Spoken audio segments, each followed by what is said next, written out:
இந்த நாளிலும் பரிசுத்த ஆவியானவர் நம்மோடு கூட பேச விரும்புகிற தேவனுடைய வார்த்தை வாசிக்கலாம். மத்தேயு சுவிசேஷம் 12வது அதிகாரம் அதன் 29வது வசனம். மத்தேயு சுவிசேஷம் 12வது அதிகாரம் 29வது வசனம். அன்றியும் பலவானை முந்தி கட்டினாள் ஒழிய பலவானுடைய வீட்டிற்குள் ஒருவன் புகுந்து அவன் உடைமைகளை எப்படி கொள்ளையிடக்கூடும்?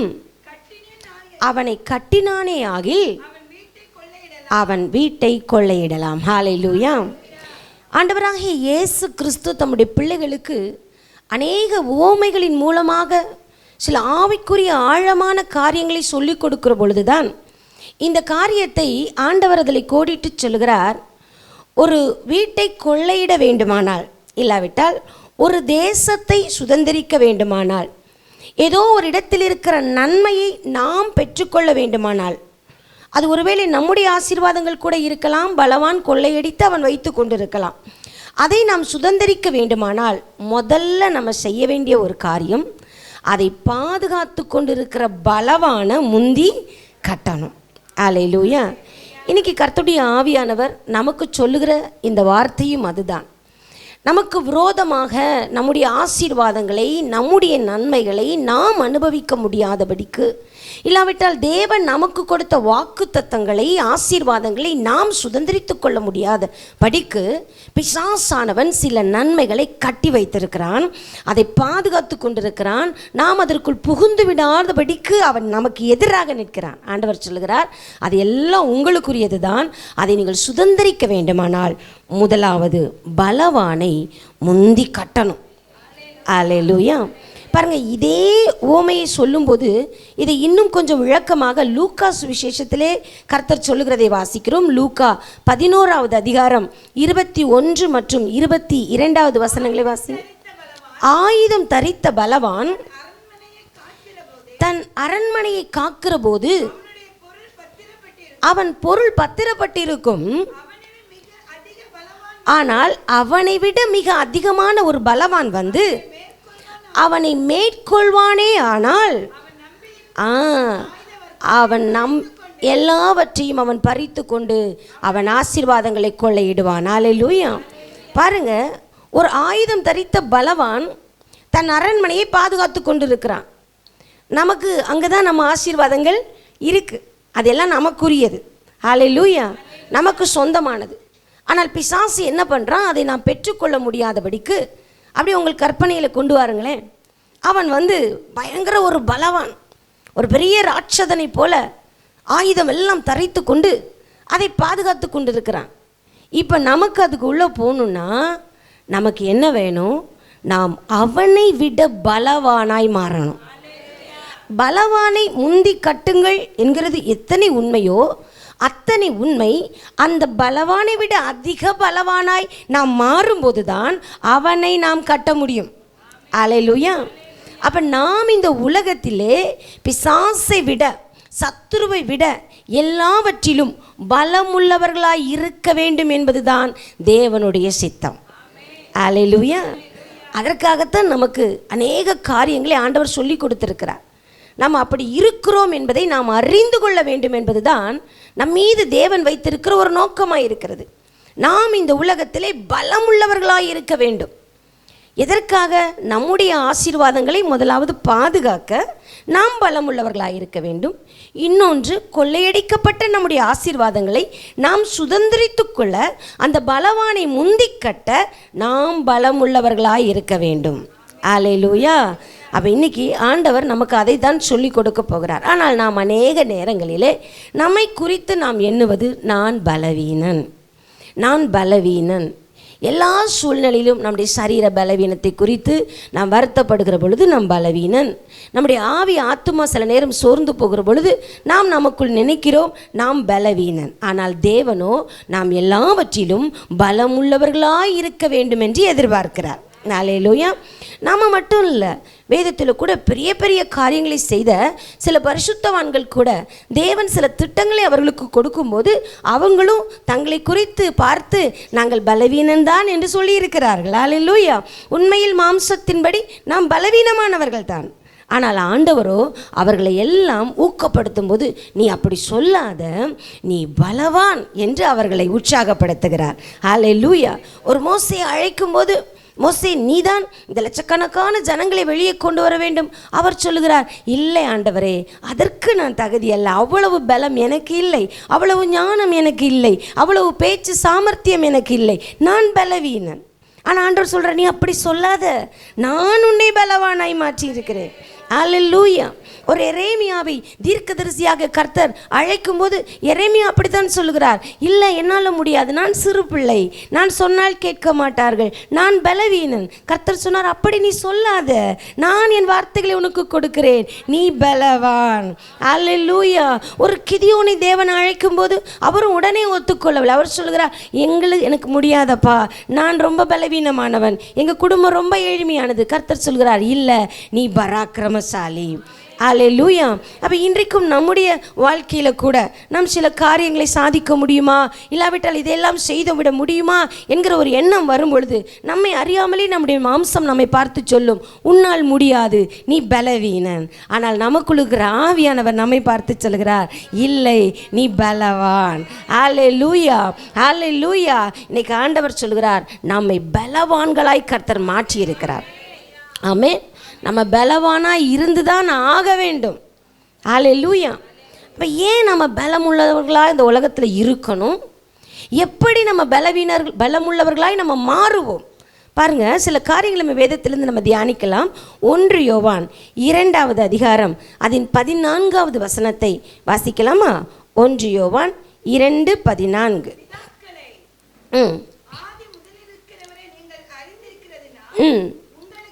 உங்களுக்கு எழுதியிருக்கிறேன், வாலிபரே, நீங்கள் பலவான்களாய் இருக்கிறதினாலும் தேவ வசனம் உங்களில் நிலைத்திருக்கிறதினாலும் நீங்கள் பொல்லாங்கனை ஜெயித்ததினாலும் உங்களுக்கு எழுதியிருக்கிறேன். ஹல்லேலூயா.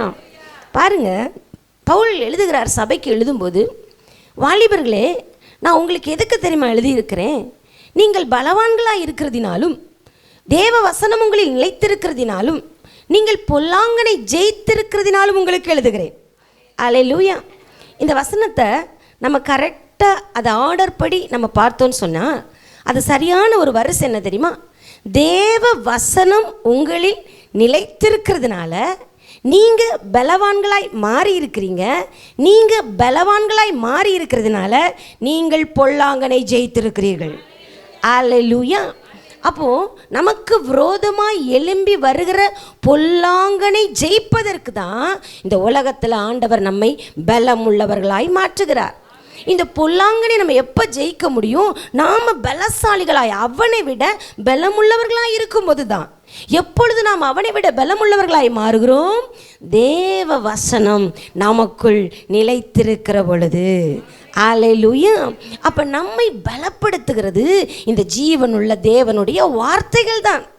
இயேசு கிறிஸ்து இந்த உலகத்தில் தன் ஊழியத்தை துவங்கின நாட்களிலே பிசாசு அவருக்கு விரோதமாக சோதனைக்காரனாய் வந்தபோது அவனை இயேசு எப்படி ஜெயித்தார்?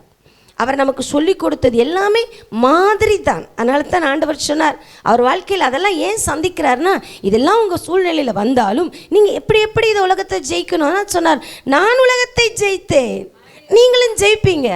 ஒன்றுமில்லை, என்னை பின்பற்றி வாருங்கள், நான் என்ன செய்தேனோ அதன்படி செய்யுங்கள். ஹல்லேலூயா. அப்போ வசனத்தினால தான் இயேசு கிறிஸ்து பிசாசை ஜெயித்தார். அல்லேலூயா. இன்னைக்கு ஆவியானவர் நமக்கு சொல்லுகிறார், நாம் எந்த அளவிற்கு வசனத்தை உட்கொள்ளுகிறோமோ, எந்த அளவிற்கு வசனத்தை அறிக்கை செய்கிறோமோ, எந்த அளவிற்கு வசனத்தின்படி வாழ்கிறோமோ, அந்த அளவிற்கு அந்த வார்த்தையானது நம்மை பலவான்களாய் மாற்றுகிறது. அல்லேலூயா. அப்போஸ்தலர்கள் அதனால தான் தங்கள் நிருபத்திலே எழுதுகிறார்கள், நீங்கள் புதிதாய் பிறந்த குழந்தைகளைப் போல திருவசனமாகி ஞானப்பாலின் மேல் வாஞ்சியாயிருங்கள். ஏன்னா நீங்கள் வளரணும். அல்லேலூயா. அது மாத்திரமல்ல, நீங்கள் பலமான ஆகாரமாகி இந்த வசனத்தை நீங்கள் எடுத்துக்கொள்ளுங்கள், ஏனென்றால் நீங்கள் பலசாலிகளாய் ஆகணும். அல்லேலூயா.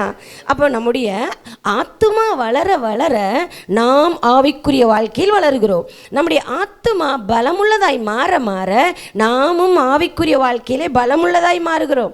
அதனால் தான் வசனம் சொல்கிறது, பிரியமானவனே, உன் ஆத்துமா வாழ்கிறது போல நீ எல்லாவற்றிலும் வாழ்ந்து சுகமாயிருப்பாய். உன் ஆத்துமா வாழ்ந்தால் நீ வாழ்ந்திருப்பாய். உன் ஆத்துமா பலமுள்ளதாய் இருந்தால் நீயும் பலமுள்ளதாய் இருப்பாய். ஹல்லேலூயா. அப்போ இன்றைக்கு கர்த்தருடைய ஆவியானவர் நம்மை பலசாலியாய் மாற்றப் போகிறார். ஏன் தெரியுமா? ஒவ்வொரு நாளும் தேவனுடைய சமூகத்தில் வந்து அவரை துதிக்கிறோம், ஜெபிக்கிறோம், இதோடு போய்விடலாமே. ஏன் கர்த்தருடைய வசனத்தை திரும்ப திரும்ப நம்ம தியானிக்கிறோம்? அல்லேலூயா. என்ன சொன்னதை தானே சொல்லுவாங்க. திரும்ப திரும்ப ஏதாவது உங்களுக்கு தெரியாத ஒன்றையே நாங்கள் சொல்லிவிட போகிறோம்? அப்படி இல்லை, எல்லாமே தெரிந்தது தான் வரும். அல்லேலூயா. தெரியாத ஒன்றை எங்கேருந்து எடுத்துகிட்டு வர முடியும்? எதை சொன்னாலும் இந்த வேதத்துக்குள்ளேருந்து தானே எடுத்துகிட்டு வர முடியும். அல்லேலூயா. இதை தான் நம்ம சொல்ல முடியும் திரும்ப திரும்ப, எத்தனை வருஷம் ஆனாலும். அல்லேலூயா. ஆமாம், சிலர் அப்படி வேற சலித்து கொள்வார்கள். அதே தானே சொல்லுவாங்க, அங்கேயே போய் உட்காந்துட்டு இருக்கோம், அப்படின்னா சாப்பிடவே கூடாது. அதே தானே திரும்ப திரும்ப சாப்பிட்றோம். அல்லேலூயா. அதே இட்லி, அதே தோசை, அதே மத்தியானம் அதே சோறு, சிலர் 3 நேரமும் அதே சாதம். அல்லேலூயா. எதுக்கு? ஜீவனோடு இருக்கணும், பலமாக இருக்கணும். அதுக்கு தானே. அதே போல் தான் நம்முடைய ஆவிக்குரிய வாழ்க்கையிலும் நம்ம ஜீவனோடு இருக்கணும், பலமாக இருக்கணுங்கிறதுக்காகத்தான் ஆவியானவர் திரும்ப திரும்ப நம்மோடு பேசி கொண்டு இருக்கிறார். அல்லேலூயா. எத்தனை முறை தேவனுடைய வசனத்தை கேட்டாலும் நமக்கு சலிக்கக்கூடாது, ஏனென்றால் அதுதான் நமக்கு பலத்தை கொடுக்கிறது. அல்லேலூயா. ஆமாம், குழந்தைகளுக்கு சில நேரத்தில் இந்த காய்ச்சல் மருந்து கொடுக்கும்போது அவங்களுக்கு கஷ்டமாக இருக்கும். இது என்னது, ஒரு நாளைக்கு இத்தனை நேரம் கட்டுப்பாக தான் இருக்கும். ஆனால் நாம் எது வர கொடுப்போம்? அந்த காய்ச்சல் சுகமாகிற வர கொடுப்போம். அப்போ திரும்ப திரும்ப ஆண்டவர் சில வார்த்தைகளை நம்மோடு பேசுகிறாருன்னா நமக்கு இன்னும் சில காரியத்தில் நம்ம குணப்படலை. அவர் திரும்ப திரும்ப நம்மோடு பேசி கொண்டிருக்கிறார் என்று தான் அர்த்தம். ஹல்லேலூயா. அப்போ கர்த்தருடைய வசனம் நம்மை பலப்படுத்துகிறதா இருக்கிறது. அப்போ அதனால தான் பிசாசு என்ன செய்கிறான்னு பாருங்கள், இந்த பொல்லாங்கனை நம்ம ஜெயிக்கக்கூடாது அப்படிங்கிற நினைக்கிறதுக்காக அவன் நம்ம வாழ்க்கையில் இருக்கிற கர்த்தருடைய வசனத்தை எடுத்து போட முயற்சி செய்கிறான். இயேசு கிறிஸ்து விதை விதைக்கிறவனுடைய ஊமையை குறித்து நமக்கு சொல்லும் பொழுது, சில விதைகள், முதல்ல விழுந்த விதைகள் எங்கே விழுந்தது? வழி அருகே விழுந்தது. வாசிங்களே, மத்தேயு சுவிசேஷம் 13வது அதிகாரம் 19வது வசனத்தை வாசிங்கள். ஒருவன் ராஜ்யத்தின் வசனத்தை கேட்டும் உணர்வில்லாது இருக்கும்போது பொல்லாங்கன் வந்து அவன் இருதயத்தில் இருக்கிற விதைக்கப்பட்ட அந்த வசனங்கள் என்ன பண்ணுறானா? பறித்து கொள்ளுகிறான். விதைக்கப்பட்ட விதை உடையவன் பாருங்க. ஏன்னா கர்த்தருடைய வசனம் ஒரு மனுஷனுடைய இருதயத்தில் இருந்துச்சுன்னா அவன் கனி கொடுத்து விடுவான், அவன் பலசாலியாய் மாற்றுவான். அவன் பலசாலியாக மாற்றானா முதல்ல அவன் யாரை தான் ஜெயிப்பான்? பொல்லாங்கனை தான் ஜெயிப்பான். அதனால சாத்தான் ஃபஸ்ட்டில் செய்கிற காரியம், கர்த்தருடைய வசனம் விதைக்கப்படுகிற பொழுது யாருக்கோ பேசுகிறாருன்னு உணர்வில்லாமல் இருக்கிற அந்த நேரத்தில் அந்த வசனத்தை அவன் எடுத்து கொண்டு போய் விடுகிறானாம். அல்லேலூயா. அப்போ நாமும் தேவனுடைய பிள்ளைகளாக இருக்கிற நாம் கர்த்தருடைய வசனத்தின் மீது எவ்வளவு வாஞ்சையும் எவ்வளவு கவனமாக இருக்க வேண்டும். சில நேரத்தில் கர்த்தர் நம்மோடு அப்படி பேசுவார், பிரசங்கத்தில் பேசுவார். சில நேரத்தில் நம்ம ஜெப நேரத்தில் பேசுவார். சில நேரத்தில் சொப்பனங்களின் மூலமாக கூட பேசுவார். சில நேரம் காலையில் எழுந்திரிச்சு ஏதோ ஆண்டவர் சொன்னாரே, ஏதோ ஒரு வசனத்தை ஞாபகப்படுத்தின ஞாபகத்துக்கே என்ன பண்ணாது, வராது. அவன் அந்த அளவிற்கு அந்த வசனங்களை எல்லாம் பொறுக்கிக் கொள்வான். ஆனால் நாம் ஜாக்கிரதை உள்ளவர்களாக இருக்க வேண்டும். ஏனென்றால் நம்மை பலப்படுத்துகிறது அந்த ஜீவனுள்ள தேவனுடைய வார்த்தைகள். அல்லேலூயா. அப்போ பொல்லாங்கனை நம்ம ஜெயிக்கணும்னா நம்ம பலசாலியாக இருக்கணும். நம்ம பலசாலியாக இருக்கணும்னா கர்த்தருடைய வசனத்தில் நம்ம உறுதியாக இருக்கணும். ஏனென்றால் அந்த தேவ வசனங்களை பொறுக்கிக் கொள்ள தான் பிசாசு கிரியை செய்கிறான். அதனால தான் நமக்கு பாடல் நேரத்தில் தூக்கம் வர்றதில்ல, ஆராதனை நேரத்தில் தூக்கம் வர்றதில்ல. எப்போ வரும்? ஆமாம், ஹல்லேலூயா. கர்த்தருடைய வார்த்தை வெளிப்படுற நேரத்தில் தான் வரும். ஏன்னா நமக்குன்னு அன்னைக்கு குறிக்கப்பட்ட ஒரு வார்த்தை இருக்கும். ரொம்ப கவனமாக பார்த்து கொண்டு இருக்கணும். திடீரென்று இந்த வார்த்தை நமக்குள் வரும் பொழுது நாம் ஆமேன் அப்படின்னு சொல்லிட்டோன்னா அது நமக்குள்ளே நிறைவேறிடும். அல்லேலூயா. சில நேரத்தில் அந்த வார்த்தை நமக்கு நேராக வரும்போது நம்ம தூங்கிட்டு இருப்போம், அது நமக்குள் மோதி அந்த பக்கத்து சீட்டுக்காரவங்களுக்கு போகும்போது அவங்க ஏதோ ஒரு கலக்கத்தில் லேலியாம்பாங்க. ஆமாம், அவங்களுக்குள்ள வேலை செஞ்சிடும். அல்லேலூயா. ஏன்னா கர்த்தருடைய வசனத்தை குறித்து வேதம் சொல்கிறது, அவர் என்ன நோக்கத்துக்காக அனுப்புனாரோ அந்த நோக்கத்தை நிறைவேற்றாமல் அது திரும்பாதான். அல்லேலூயா. ஆமாம், அவர் என்ன நோக்கத்துக்காக அனுப்பினாரோ அதை நிறைவேற்றி முடிக்கும். அப்படிப்பட்ட ஜீவனுள்ள வார்த்தைகள் நம்முடைய கர்த்தருடைய வசனம். அல்லேலூயா. பாருங்க, மத்தேயு சுவிசேஷம் 13வது அதிகாரம் 38வது வசனத்தில் இயேசு கிறிஸ்து மீண்டும் ஒரு ஊமையை சொல்லும்போது அங்கு சொல்லப்பட்டிருக்கிறது, நிலம் என்பது உலகம், நல்ல விதை என்பது ராஜ்யத்தின் புத்திரர், களைகள் என்பது பொல்லாங்கனுடைய புத்திரர். அல்லேலூயா. பாருங்க, இந்த பொல்லாங்கானாகிய பிசாசானவன் எப்படி ஒரு தேவ பிள்ளைகளுக்கு விரோதமாக அவன் எழும்பி வருகிறான், நாம் அவனை எப்படி மேற்கொண்டு நாம் நம்முடைய ஆசீர்வாதத்தை சுதந்திரிக்கணும். இப்போ இங்கே என்ன நடக்குன்னா, மனுஷர் நித்திரை பண்ணுகிற பொழுது நிலத்தில் நல்ல விதைகள் தான் விதைக்கப்பட்டிருக்கிறது. ஆனால் பொல்லாங்கனோ என்ன பண்ணுறான், களைகளை கொண்டு விதைத்து விட்டு போகிறான். அப்போ களைகள் யார் அப்படின்னு வேதம் சொல்லுதுன்னா, அவன் அந்த பொல்லாங்கனுடைய புத்திரர்கள். அல்லேலூயா.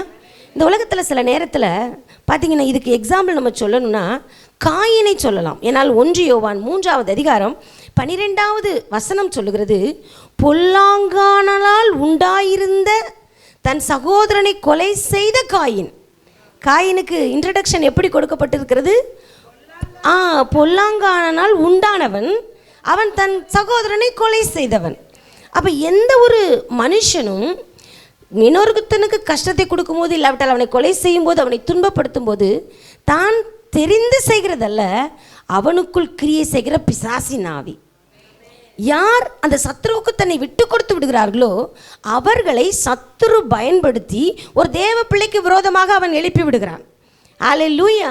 அப்போ எந்த ஒரு மனுஷன் நமக்கு தீங்கு செய்ய நினைத்து வந்தானோ அது அவன் அல்ல, அவனை பயன்படுத்தி கொண்டிருக்கிற பொல்லாங்கன்.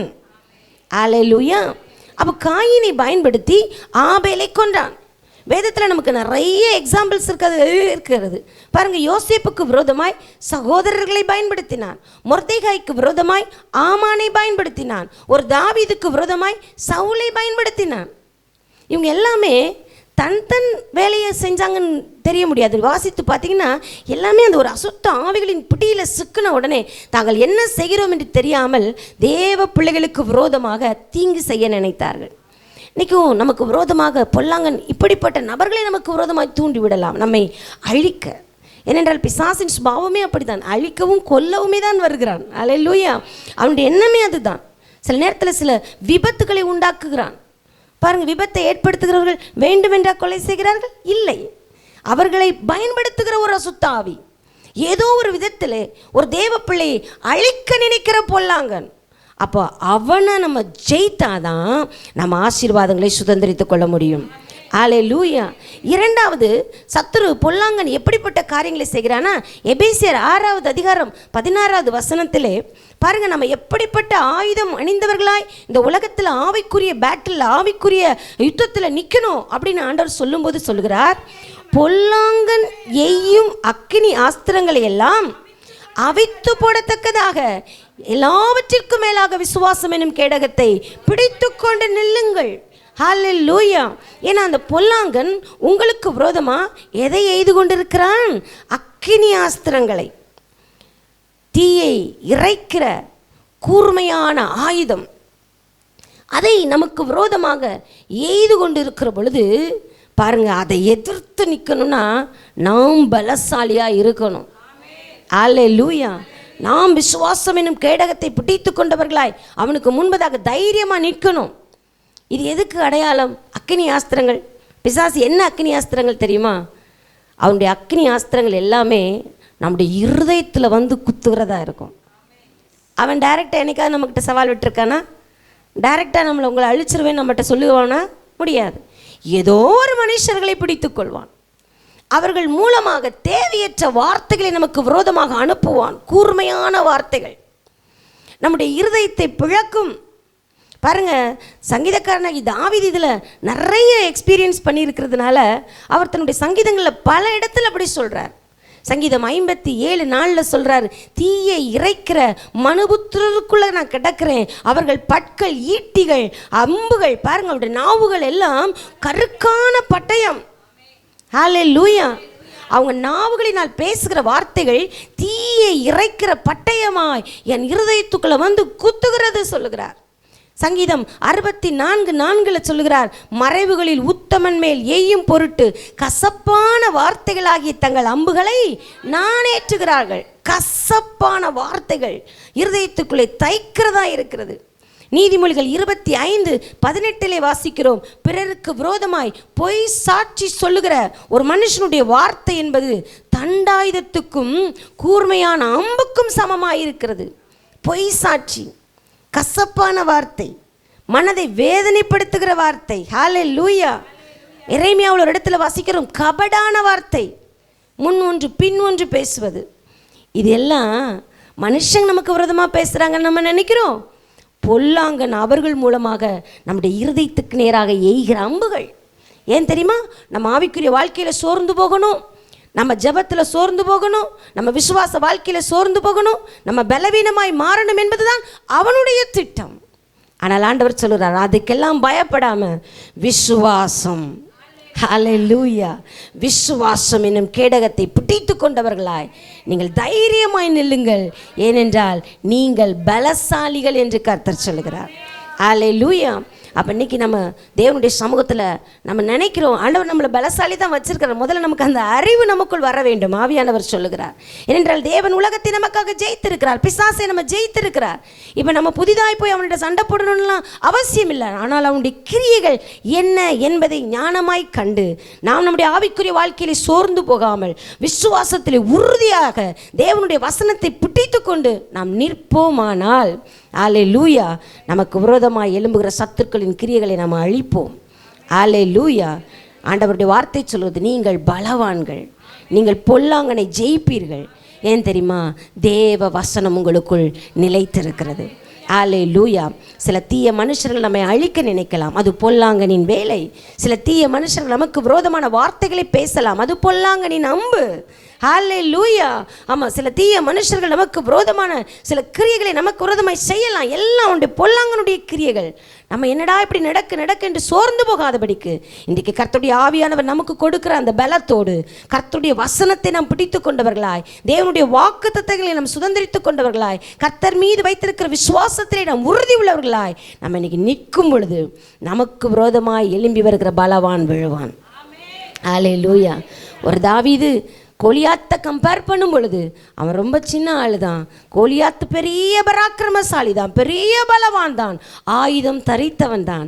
ஆனால் தாவீதுக்குள் தேவ வசனம் இருந்தது, தாவீதின் கையிலே விசுவாசம் இருந்தது. ஹல்லேலூயா. இந்த ரெண்டும் தான் அவனுக்கு பெரிதாய் தோன்றின அந்த பலவானை கீழே விழ வைத்தது. ஹல்லேலூயா. இன்றைக்கு நம்முடைய ஆசீர்வாதங்களை, நம்முடைய நன்மைகளை பிடித்து வைத்து கொண்டு நமக்கு விரோதமாய் கிரியை செய்து கொண்டிருக்கிற பலவானின் வல்லமைகளை நம்ம விழ பண்ண போகிறோம். ஏனென்றால் கர்த்தருடைய ஆவியானவர் நம்மை பலப்படுத்தி இருக்கிறார். எல்லாரும் தேவனுடைய சமூகத்தில் கொஞ்சம் நேரம் எழுந்து நிற்கலாமா? ஹல்லேலூயா, ஹல்லேலூயா, ஹல்லேலூயா, ஹல்லேலூயா. உங்களுக்கு விரோதமாக எந்தெந்த விதத்திலே பிசாசு கிரியை செய்து கொண்டிருந்தாலும், சில மனிதர்களை ஏவி விட்டு நம்மை அழிக்க நினைக்கலாம், நம்முடைய ஊழியங்களை, நம்முடைய குடும்பங்களை, இல்லாவிட்டால் நம் செய்கிற வேலை தொழில்களை, ஏதோ ஒன்றை அழிக்க நினைக்கிற சத்துரு, ஹல்லேலூயா, ஹல்லேலூயா, அவன்தான் அழிந்து போவான். ஏனென்றால் வேதத்தின் சரித்திரம் அதுதான், வேதத்தின் சத்தியம் அதுதான். ஒரு நாளும் ஒரு தேவ பிள்ளையை அழிக்க பிசாசுக்கு தேவன் இடம் கொடுக்கவே மாட்டார். ஹல்லேலூயா, ஹல்லேலூயா. ஒருவேளை சில வார்த்தைகள் நம்மை சோர்ந்து போக பண்ணும்படிக்கு சத்துரு சிலரை பயன்படுத்தி கொண்டிருக்கலாம். இன்னைக்கு உங்க விசுவாசத்தை மட்டும் பிடித்துக் கொள்ளுங்கள்.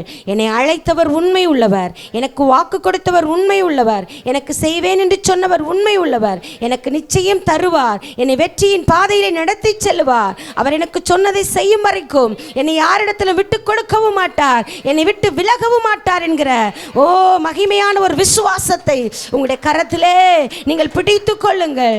ஹல்லேலூயா, ஹல்லேலூயா, ஹல்லேலூயா, ஹல்லேலூயா, ஹல்லேலூயா. கர்த்தருடைய வசனங்களை அதிகமாய் அறிக்கை செய்யுங்கள். தேவனுடைய வசனங்களை வார்த்தையிலே சொல்லிக்கொண்டே இருங்கள். கர்த்தர் நமக்கு கொடுத்த வார்த்தைகள் தான் அவனை ஜெயிக்கிற அதிகாரமுள்ள நல்ல ஆயுதங்களாய் இருக்கிறது. ஹல்லேலூயா, ஹல்லேலூயா, ஹல்லேலூயா. இன்றைக்கு ஆவியானவர் சொல்லுகிறார், ஓ ஹல்லேலூயா, உங்களுக்கு விரோதமான வல்லமைகளை நீங்கள் எதிர்த்து அழிக்க வேண்டும் என்று சொன்னால் அதைவிட அதிக பலவான்களாய் நீங்கள் எழும்ப வேண்டும். ஹல்லேலூயா, ஹல்லேலூயா. ஒரு புதிய பலனை பரிசுத்த ஆவியானவர் நமக்கு கொடுப்பாராக. ஒரு புதிய வல்லமையை பரிசுத்த ஆவியானவர் நமக்கு கொடுப்பாராக. நமக்கு விரோதமாய் எழும்பி நிற்கிற எல்லா எரிகோக்களையும் உடைக்கத்தக்கதாக, எல்லா வல்லமைகளையும் செயலிழக்கத்தக்கதாக ஆவியானுடைய ஆளுகை நமக்குள் கடந்து வருவதாக. உராபா லேகா ரீதா நேமாஷியா ரபூத்வர நரக உடனா இயேசுவின் நாமத்தினாலே, இயேசுவின் நாமத்தினாலே எந்த காரியங்கள் உங்களுக்கு விரோதமாய் எழும்பி நின்று உங்களை பயமுறுத்துகிறது, எந்த காரியங்கள் உங்களுக்கு விரோதமாய் சவால் விடுகிறது, ஒருவேளை சில வியாதிகள், சில பலவீனங்கள் நம்மை அழிக்க நினைத்து நமக்கு விரோதமாய் எழும்பி வரலாம். அதுவும் பொல்லாங்கனுடைய ஒரு கிரியைகள் தான். ஹல்லேலூயா. எதுவாக இருந்தாலும் அவைகளை அடித்து நிர்மூலமாக்குகிற ஒரு பலன் இன்னைக்கு பரிசுத்த ஆவியானவர் நமக்கு கொடுக்கிறார். ஹல்லேலூயா, ஹல்லேலூயா. நீங்கள் தேவனுடைய பிள்ளைகள், நீங்கள் தேவனுடைய பிள்ளைகள்.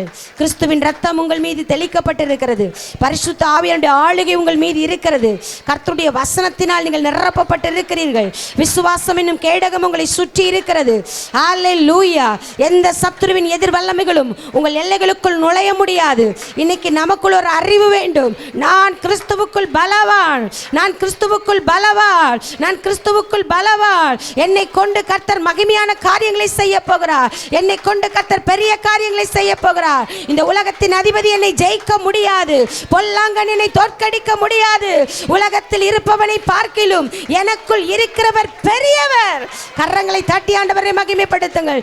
ஓ ஹல்லேலூயா, ஹல்லேலூயா, ஹல்லேலூயா.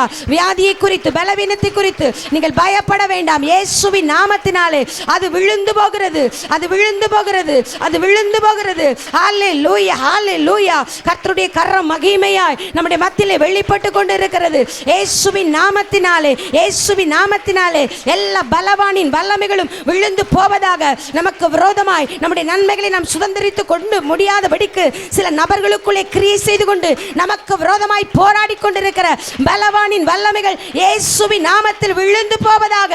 நமக்கு விரோதமாய் பயமுறுத்தி கொண்டிருக்கிற சில வழக்குகள் இயேசுவின் நாமத்தில் விழுந்து போவதாக. நமக்கு விரோதமாய் சவால் விட்டு கொண்டிருக்கிற மனிதர்கள் இயேசுவின் நாமத்தில் வெட்கப்பட்டு போவார்களாக. நமக்கு விரோதமாய் பயமுறுத்தி கொண்டிருக்கிற வியாதிகள் இயேசுவின் நாமத்தில் விலகி போவதாக. ஹல்லேலூயா. நமக்கு விரோதமாய் பயமுறுத்தி கொண்டிருக்கிற கடன் பிரச்சனைகள், தரித்திரங்கள், வறுமைகள் இயேசுவின் நாமத்தில் விழுந்து போவதாக. சகலவற்றையும் மேற்கொள்ள, சகல நன்மைகளையும் சுதந்தரிக்க தேவன் நம்மை பலப்படுத்தி இருக்கிறார். ஹல்லேலூயா. நீங்கள் பலவான்களாக இருக்கிறதுனால நீங்கள் உலகத்தை ஜெயித்திருக்கிறீர்கள், பொல்லாங்கனை ஜெயித்திருக்கிறீர்கள். ஹல்லேலூயா. நம்ம நிறைய நேரத்தில் நம்ம பயந்து போயிடுறோம். கர்த்தர் சொல்ல, இல்லை நீ பலவான், கர்த்தருடைய வசனம் உனக்குள்ள இருக்கு, விசுவாசம் என்னும் கேடகம் கையில் இருக்கு. அதனால உனக்கு விரோதமாய் எழும்பி வருகிற அந்த பலவான நீ முந்தி கட்டு. ஹல்லேலூயா, ஹல்லேலூயா. கர்த்தர் நமக்கு அந்த அதிகாரத்தை இன்னைக்கு கொடுத்து அனுப்புகிறார். அந்த அதிகாரத்தை கொடுத்து அனுப்புகிறார். இன்றைக்கி கர்த்தருடைய ஆவியானவர் சில காரியங்களை நமக்கு சொல்லி காண்பிப்பார். அதையெல்லாம் கர்த்தருடைய வசனத்தினால நீங்கள் கட்டுங்க, வசனத்தினால ஒட்டச்சு போடுங்க, தேவனுடைய வார்த்தையினால் அதை நிர்மூலம் பண்ணுங்க. மகா பெரிய நன்மைகளை, ஆசீர்வாதங்களை நாம் சுதந்திரிப்போம். ஹல்லேலூயா. நன்றி செலுத்துகிறோம் ஆண்டவரே. கர்த்தர் எங்களுக்கு கொடுத்த நல்ல வார்த்தைகளுக்காக உமக்கு ஸ்தோத்திரம். இன்னைக்கு ஆவியானவர் நாங்கள் யார் என்பதை எங்களுக்குள்ள சொல்லி எங்களை உற்சாகப்படுத்தியிருக்கீங்க ஆண்டவரே. இந்த வசனம் அப்படியே எங்கள் உள்ளத்தில் இருக்கணும்ப்பா. இந்த வார்த்தையின்படி நாங்கள் இன்னைக்கு ஜெயிக்கணும். ஹல்லேலூயா. இந்த வாக்குத்தத்தங்கள் இன்றைக்கு எங்கள் வாழ்க்கையில் நிறைவேறணும். எங்களுக்கு விரோதமாக எழும்பின சில பலமான வல்லமைகள் விழுவதை இந்த நாளில் எங்கள் கண்கள் பார்க்கணும். நம்முடைய பிள்ளைகளை கர்த்தர் ஆவியிலும் ஆத்துமாவிலும் சரீரத்திலும் பலப்படுத்தும், பலப்படுத்தும், பலப்படுத்தும், தைரியப்படுத்தும். சுகபலன், ஆரோக்கியம், பாதுகாப்போடு கர்த்தர் வழி நடத்தும். எல்லாவற்றையும் இந்த கரத்தில் ஒப்பு கொடுத்து ஜெபிக்கிறோம். இயேசு ரட்சகர் நாமத்தில் பிதாவே.